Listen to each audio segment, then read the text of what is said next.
also mentioned that, you've always been a multi-millionaire. Like, you worked that way through. That comes with a lot of discipline also. You also mentioned in one of these earlier interviews of yours that I saw that you always had a lot of financial maturity. How did that come around?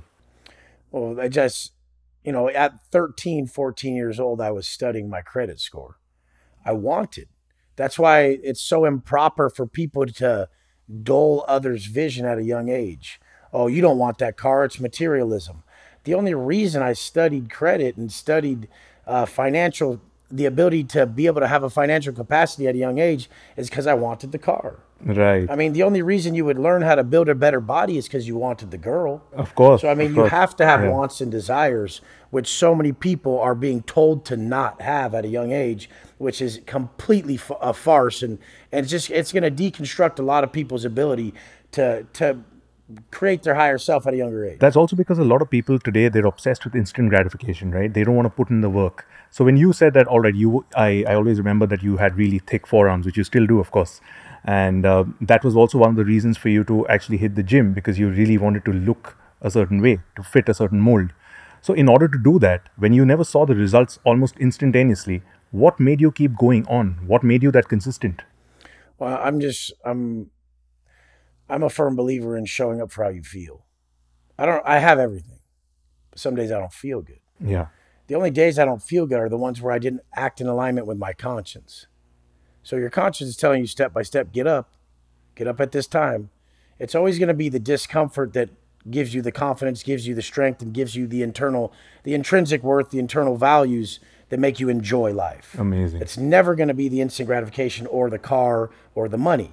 I made plenty of money today, but I really destroyed how I feel by a couple of my reactions to someone I care about. Right. So I mean, once you have everything, and you have character, and you have a consistent program, slight deviations in your character will prove an area of weakness and wisdom that is to be held because of that failure. Correct. When you have a daily program, a slight deviation there will expose a weakness. And this is what your coaching program is all about as well. Yes, Just these minor I tweaks. built a system and a blueprint for you to operate from.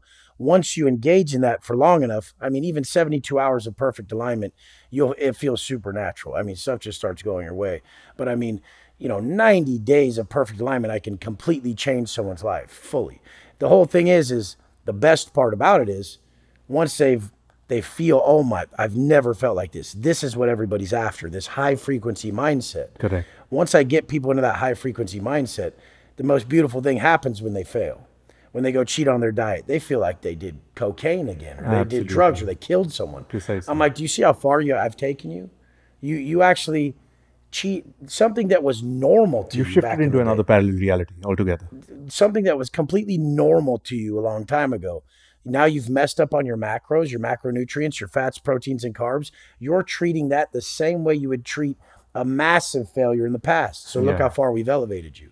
But the whole point behind it is we create a daily structure of elevation, mentally, physically, and spiritually.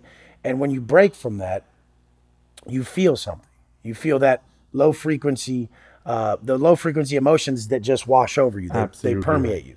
And that'll be low frequency. The lowest frequency You is go back shame to your and guilt. your older habits and all that stuff that got you in that place to begin 100%. with. Yeah. So lowest frequency is shame or guilt. Those are Right. at the bottom of the chart. Yeah. And it goes up to desire, anger. Of course.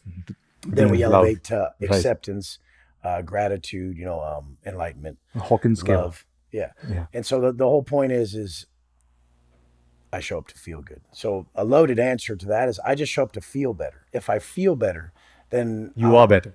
if I feel better, then what I tell people is the world is not as it is. The world is as you are. Absolutely. So if I feel better, my world is better. If I feel like shit, my world is shit. If I create a better looking world that I feel great about because I've internally engineered myself, now I'm able to orchestrate the world as I please because I'm aligned with the mirror that is our reality. That's amazing. So how do you always stay this present? Because it's always a possibility that I you was in can, isolation for so long.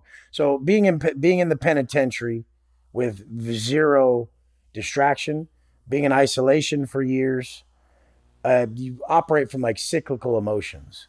So someone who's in isolation for a long time, it's kind of like a diagnosis that they operate from cyclical emotions. So I run through happiness, sadness, enlightenment, gratitude. I run through the same emotions that most people run through.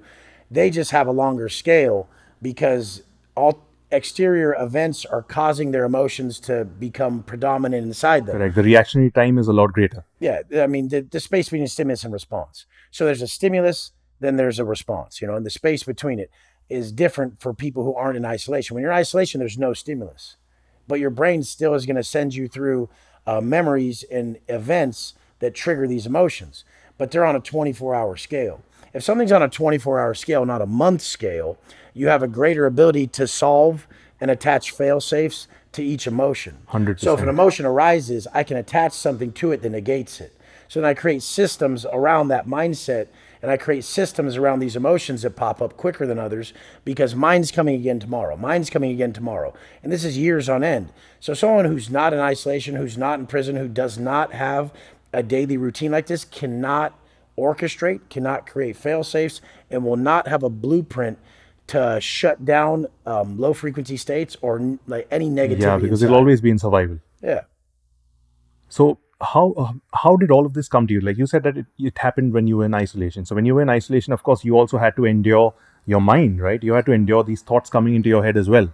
So how did you overcome them? When did you realize that these are just thoughts and these are not thoughts, that the generative emotions that are coming out of them are not things that you need to essentially play into every single moment?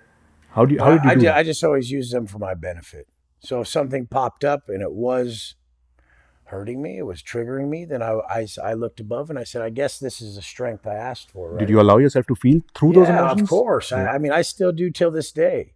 I always look at, everybody always says, it's life isn't happening to you, it's happening for you. But they just say that. The whole thing with me is that I had to, like, there was no way around it. It was complete survival mode. So when something bad would happen to me, I always wanted to be the strongest individual, like the most savage man known to man. So when I was experiencing these things in prison where the door would slam for a year and they wouldn't let me out and all I could do was work out and face my own mind, I was like, I would just look up and I would just report above is what I say. And I would say, I guess this is the strength I asked for.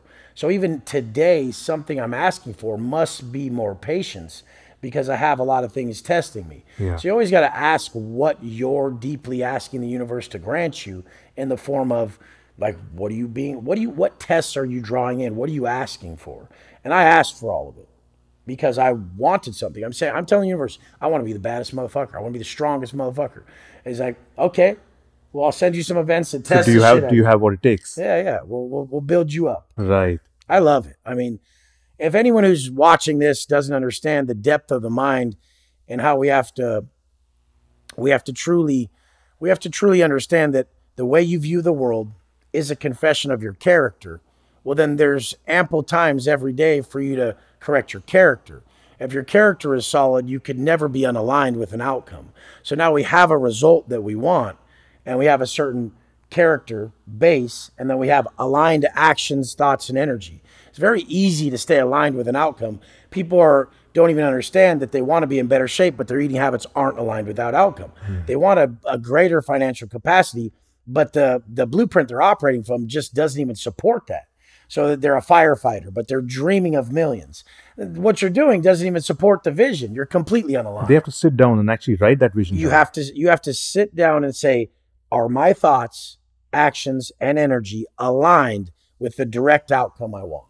Right. And I mean, as I say that, I step back in my mind's eye, my mental witness, as Napoleon Hill would say. Yep. And I just told myself, Wes, in your relationship right now, you are not aligned. Your thoughts are aligned. Your actions are up and down. And your energy is not aligned. It's up and down as well. It's not completely aligned. Because you asked for that. Yeah, because I guess I'm trying to get to know myself deeper in a relationship setting, because I always tell girls I'm with or people, because you were in isolation for I was such a in long prison time. for fucking 10 years. I've been with